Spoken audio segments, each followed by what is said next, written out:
오늘 우리들에게 주신 하나님의 말씀을 보겠습니다. 잠언 1장 7절부터 9절까지 말씀입니다. 잠언 1장 7절부터 9절까지 말씀. 짧으니까 다 함께 같이 읽도록 하겠습니다. 찾은 줄 알고 함께 읽도록 하겠습니다. 여호와를 경외하는 것이 지식의 근본이거늘 미련한 자는 지혜와 훈계를 멸시하느니라. 내 아들아, 내 아비의 훈계를 들으며 내 어미의 법을 떠나지 말라. 이는 내 머리에 아름다운 관이요 내 목에 금사슬이니라. 아멘. 오늘 이 말씀을 가지고 하나님의 지혜를 쫓아서라는 제목으로 말씀을 나누려고 합니다. 말씀 들으실 때 은혜의 시간이 되셨으면 좋겠습니다. 확실히 이제 제가 일을 하면서 이렇게 설교를 준비를 하다 보니까 체력적으로 딸려서 그런지 설교가 잘 안 나올 때가 많아요. 메인의 아이디어라고 그러죠. 핵심 아이디어가 잘 나오기가 좀 오래 걸리더라고요. 체력적으로 지치니까 머리를 생각을 하는 게 좀 어렵더라고요. 좀 지치기도 하고. 그래서 혹시 제가 했던 예화를 하거나 그러시더라도 저거 저런 걸 했던 생각인데 라고 하셔도 좀 이해해 주시기 바랍니다. 저도 제 한계 내에서 최선을 다하려고 하는 부분이기 때문에 이해해 주시기 바랍니다. 우리 성도님 중에 집사님 한 분 계시는데 교회 비치용 성경을 가져다 주셨어요. 9권을 가져다 주셨는데 너무 소중해서 제가 그 비닐도 안 뜯었어요. 왜냐면 처음 받아본 거라 너무 고맙고 너무 감사해서 못 뜯겠더라고요. 그래서 다른 성도님들 나중에 보시면 뜯을 수 있게끔 그냥 비닐채로 그냥 놔뒀습니다. 또 나중에 집사님이 이제 코로나가 좀 어느 정도 단축되고 다시 오셨을 때 이거 무슨 비닐도 안 뜯었어 이러지 마시고 오해하지 마시기 바랍니다. 그냥 내가 너무 소중하게 너무 받은 거라서 못 뜯은 것 뿐인 겁니다. 그냥 너무 감사하고 그냥 너무 사랑이 넘쳐서 그냥 뜯을 수가 없었습니다. 오해하지 마시기 바랍니다. 이제 일을 하면서 이제 세상과 제가 그렇게 크게 구별된 사람은 아니니까 일을 하다 보면 이런 때가 있습니다. 식사를 하다 보면은 식사 전에 또 예수님 믿는 사람들은 식기도를 하잖아요. 식사 기도를 하는데 제가 안 하는 사람들과 같이 이제 식사 기도를 안 하는 사람과 같이 식사를 하니까 처음에는 그게 되게 이상했는데 이제 하는 제가 스스로 어색한 거예요. 그 사람들은 그냥 이제 밥 오면 팍 먹기 막 바쁜 거죠. 근데 나는 이제 눈 감고 하나님 감사합니다. 잘 먹겠습니다. 아멘. 요거 하는 게 이제 어색해지는 거예요. 조금씩 그런 사람들과 만나게 되니까 이게 되게 오묘하더라고요. 이거 내가 하는 게 맞는 건데 어색한 거 그런 느낌이더라고요. 그런데 여러분들도 하시기 바랍니다.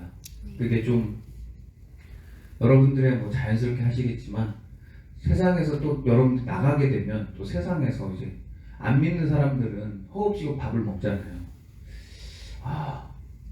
참 여러분들도 그런 생활 속에서 우리 성도님들이 그런 삶 속에서 신앙생활을 하고 있겠구나. 그냥 세상 사람들과 부대끼면서 살면서 어떤 사람 믿는 사람이 있을 거고 어떤 사람 믿지 않는 사람이 있을 텐데 그런 사람들과 이렇게 신앙생활을 하다 보면 이 사람은 밥 먹을 때 하지 않고 하면 왠지 내가 스스로 어색하고 그런 느낌도 받을 수 있겠구나라는 게 좀 느껴지더라고요. 이게 신앙적인 굉장히 소소한 싸움이겠구나라는 생각도 좀 들더라고요. 이게 영적 싸움이구나. 내가 그런 거 하는 거. 근데 우리가 그러면 식사기도를 왜 할까요? 하는 이유는 간단하죠. 이 밥을 누가 주셨어요? 하나님께서 주셨다는 거죠. 내가 일해서, 내가 땀 흘려서 내가 이걸 먹는 게 아니라 하나님이 나한테 이거 주신 거구나 라고 하는 거죠. 그런 신앙적인 고백으로 우리가 밥 먹기 전에 식사기도를 하는 거죠. 여러분들 그래서 제가 숙제를 내릴 텐데 여러분 밥 먹기 전에 여러분들 눈까지 감으시면 좋겠지만 안 감아도 상관없는데 하나님을 한 번만 생각해 주시기 바랍니다. 이거 하나님이 주신 거구나. 이게 신앙의 시작이거든요. 하나님을 인정하는 거. 하나님 맞습니다. 이거 하나님께서 주셨고요. 제가 이 밥 덕분에 삽니다. 내가 하나님이 주신 밥 덕분에 내가 살아감들하고 신앙 고백하셨으면 좋겠습니다. 오늘 본문에서 이제 경외한다는 말이 나와요. 지식의 근본이 경외를 한다는 거예요. 누구를? 하나님을요. 그러면 경외라는 말이 뭐냐면 하나님을 이제 사랑하고 그리고 하나님을 무서워한다는 표현이에요. 근데 더 쉽게 우리들이 쓴 말로 말하면 더 쉽게 말하면 이렇게 표현하면 더 좋을 것 같아요. 하나님께 예의를 지키는 거죠. 하나님 앞에서 예의를 지키는 거죠. 하나님 앞에서 겸손하게 행동하고 예의 바르게 행동하는 것. 그게 바로 우리가 하나님을 경외한다는 표현인 것 같아요. 하나님 앞에서 예의를 차리는 것. 그게 굉장히 중요하죠. 예의를 안 차리는 사람들이 꽤 많죠. 하나님 앞에서 죄를 짓거나 밥 먹기 전에 그냥 내가 땀 흘려서 얘기했으니까 이건 내 밥이야 라고 하는 사람들도 있겠죠. 그래서 오늘은 설교를 통해서 하나님의 지혜를 사모했던 사람들, 그리고 그렇게 하지 않았던 사람들, 그리고 하나님의 지혜를 따른 사람들, 또한 따르지 않았던 사람들, 그런 케이스를 보면서 이렇게 살았구나. 그럼 나는 그래도 하나님의 지혜를 사모하고 하나님의 지혜로 살아야겠구나라고 결단한 저와 여러분이 되셨으면 좋겠습니다. 먼저는 이제 하나님의 지혜를 사모했던 사람이에요. 솔로몬의 초기 때 모습이에요.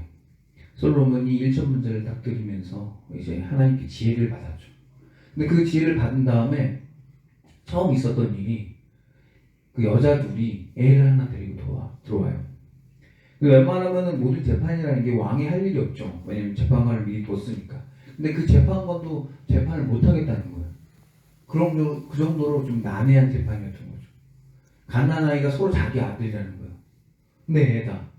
하나님, 왕이시여, 이거는 제 아이입니다. 서로 자기 아들이라는 거예요. 상황을 딱 보니까 아내 둘이 있는데, 여자 둘이 있는데 서로 같은 날 아이를 낳은 거예요. 근데 그 아이를 낳았는데 한 아이를 같이 자다가 깔려서 죽인 거예요. 그래서 그걸 죽은 아이를 바꿔치기 한 거예요. 그리고 이게 서로 근데 바꿔치기 당한 아이 어머니는 알죠. 내 애가 아닌 걸. 이건 내 애가 아닌데. 하면서 막 티격태격하면서 싸우다가 처음엔 작은 재판소에서 있었는데 이게 해결이 안 되니까 왕까지 온 거죠. 서로 자기 애라고. 그때 솔로몬이 정말 지혜의 절정이었잖아요. 한마디 합니다. 그러면은 저를 잘라서 불 나눠줘. 다 그렇게 말을 하죠. 그러니까 자기 친엄만 자르지 말라는 거예요. 가슴이 터질 것 같은 거예요. 왜? 내 애가 막 죽어버릴 것 같으니까. 근데 반대로 자기 애가 아닌 사람은 그렇게 하자는 거예요. 그렇게 하자고. 여기서 친엄마의 마음을 우리가 다 알잖아요. 그럼 가짜 엄마는 왜 거기서 동의했을까요? 거기서도 아닌 척 하면 되는데 왜 그랬을까요? 그건 일단 자기 애가 아니잖아요. 자기 애가 아닌 걸 자기가 알잖아요. 근데 여태까지 거짓말하면서 능수까지 거짓말해서 끝까지 올라왔는데 근데 자기가 자기 애가 아닌데 이걸 살려둬 버리면 어떡하죠? 본인도 피곤한 거예요. 그렇죠? 내 애가 아닌 걸 내가 아는데 내가 그걸 내 아이처럼 키워야 돼요. 평생을. 그럼 뭐 하는 게 낫겠어요? 없어져 버리는 게 낫겠죠. 그러니까 그렇게 하는 거예요. 솔로몬은 그때 이렇게 사람의 마음을 분별한 거예요. 진짜 진짜 이 아이의 엄마라면 절대 죽이라고 하면 마음이 정말 타는 것 같겠구나. 절대로 그럼 이 사람 죽이지 못하게 하겠구나. 라는 것을 캐치한 거죠. 솔로몬이 이런 지혜를 얻은 거는 1천번째를 들 때 그 사람이 이렇게 표현했어요. 사람의 마음을 들을 귀를 주세요. 내가 하나님께 내가 아버지한테 많은 백성을 내가 다스려야 되는데 아버지 때도 잘했는데 내가 이 백성들을 다스려야 되는데 내가 하나님의 지혜가 필요한 거죠. 근데 그 지혜 그거 하기 위해서는 내가 사람의 마음을 들을 귀 그걸 달라고 하는 거죠. 그러니까 하나님께서 그걸 주시는 거죠. 그래서 그는 지혜롭게 자랍니다. 반대로 하나님의 지혜가 아니라 자기의 지혜대로 살았던 사람이에요. 세상의 지혜 가장 좀 근접한 거는 여러 가지 세상의 지혜가 있겠지만 그 중에 융통성? 세상의 지혜들 중에 가장 이제 편리성을 많이 강조하는 사람들이 있었어요. 뭐 지금도 그래요. 예배 편하게 좀 드리자라든지 예배 꼭 주일날 드려야 되나 다른 날 드려도 되는데 다른 날 드리고 아니면 자기가 원하는 시간대 드리고 빨리 빠지고 자기 어디 가고 싶고 그런 사람들 많잖아요. 금요일날 저녁 예배 드렸으니까 주일날 예배는 패스한다. 그리고 금요일날부터 저녁까지 본다. 이런 사람들도 있고요. 그런 거 봤을 때 이런 융통성이라는 게 좋긴 하지만 세상의 지혜와 좀 가까워 보이는 면을 좀 보게 됐습니다. 그래서 그 중에 가장 융통성이 잘 발휘된 부분인데 사울 왕이요. 원래 전쟁하기 전에 이제 제사를 드려요. 이 전쟁을 할까요 말까요 물어봐요. 우리가 지난주에 설교했던 것처럼 지난주에 무슨 일이 있었죠? 다윗이 자기 백성들 블레셋한테 약탈 당하니까 그때 어떻게 했죠? 다윗이 먼저 기억이 안 나요? 정말 우리 성도님들이 이런 모습이 너무 좋아요. 지난주에 했던 설교를 다시 해도 모르세요.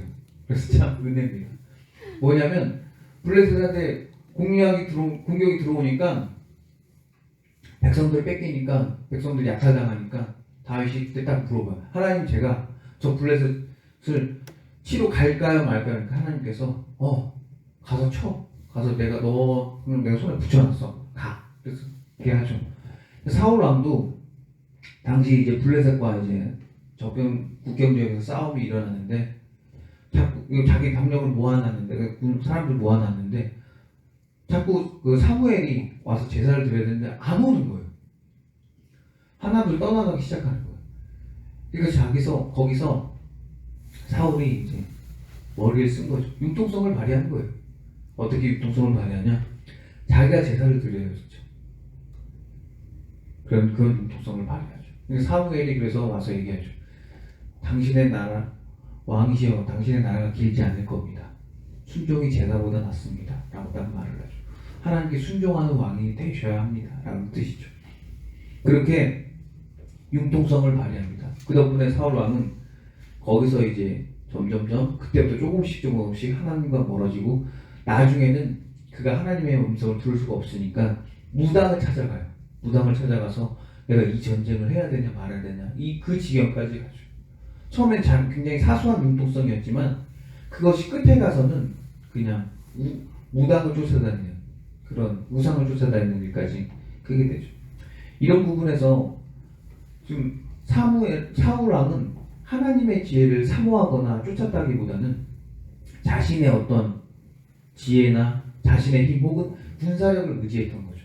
그러니까 결국에는 하나님의 지혜를 사모하지 않는 사람들은 결국 이런 결과를 맺게 되죠.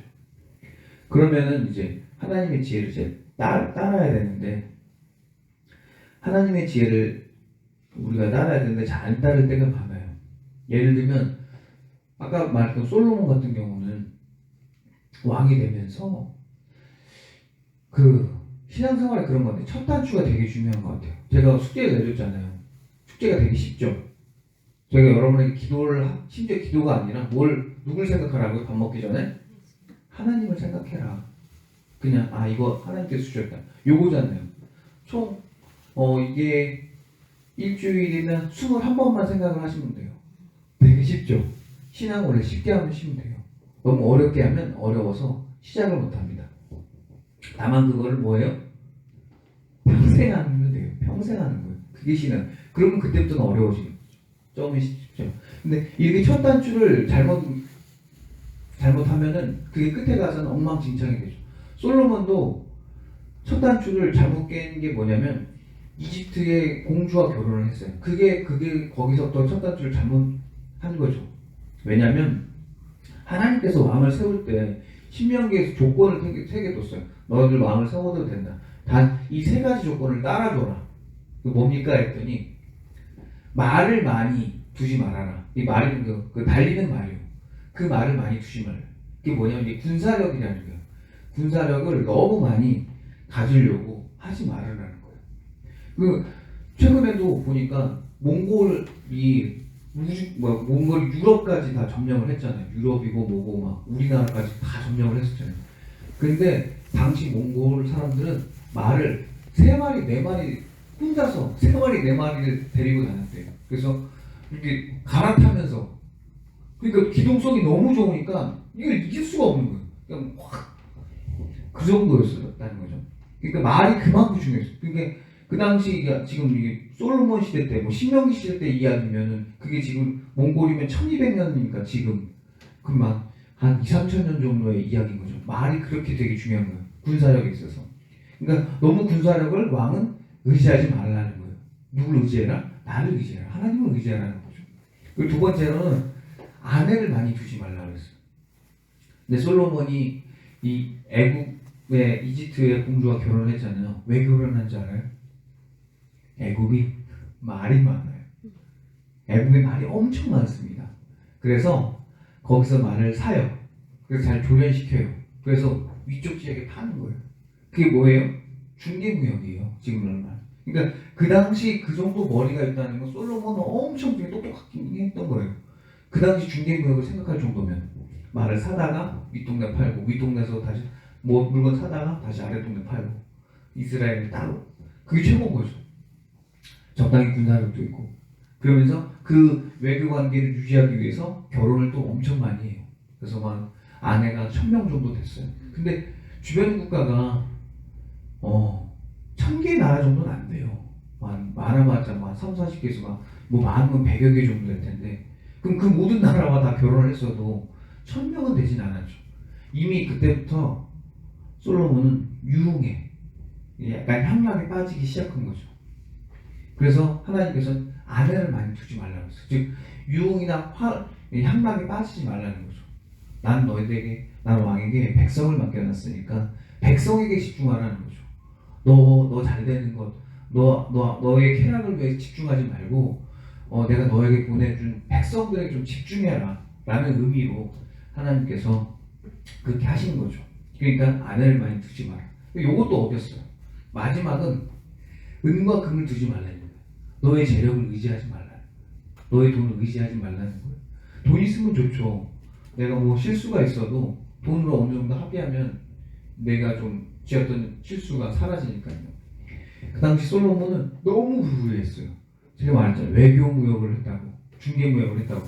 말 사서 위에 팔고, 뭐 사서 밑에 팔고. 그렇게 되다 보니까 돈이 엄청 많아진 거죠. 어마어마하죠. 그렇게 하니까 어떻게 돼요?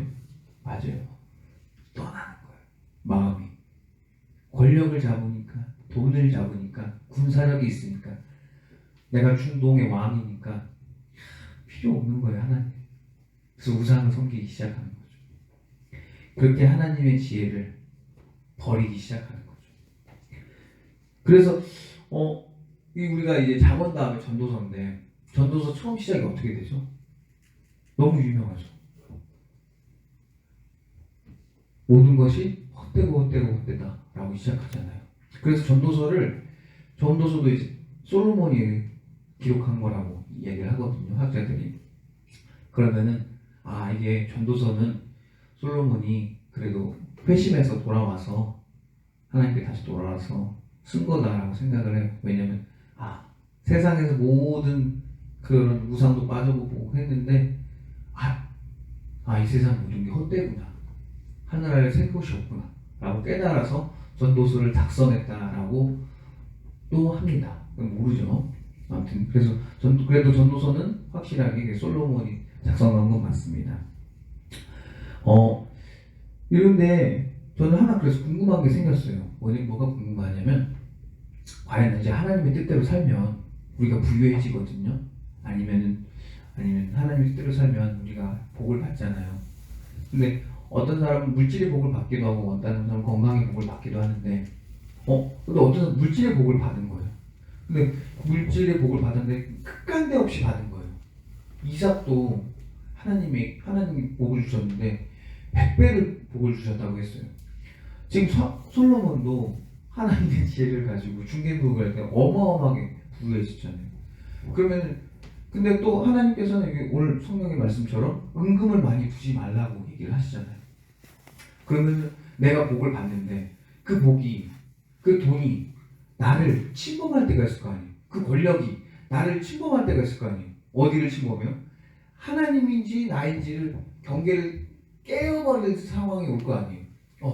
이게 너무 좋으니까 그럼 어떻게 해야 되죠? 라는 생각이 들더라고요. 내가 하나님 뜻대로 살았더니 내가 부유해졌어요. 근데 이 복을 내가 제어를 못하겠어요. 그럼 어떻게 해야 돼요, 여러분? 너무 부유해지는 거예요. 내가 하나님 뜻대로 성실하게 살았더니, 성실하게 일하는데 돈이 안 따라오진 않더라고요. 물론 하나님이 중간중간에 뺄 때가 있어요. 뭐 애를 아프게 하든 뭐라든 재산을 줄이기도 하는데, 뭐 다양한 방법으로 제어를 해주세요. 근데 그 복이 막 차고 넘쳐요. 어떻게 해야 될까?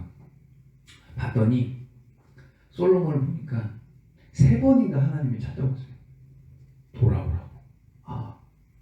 이거구나. 다윗도 나단 선지자를 통해서 말씀을 해요. 너 잘못했어.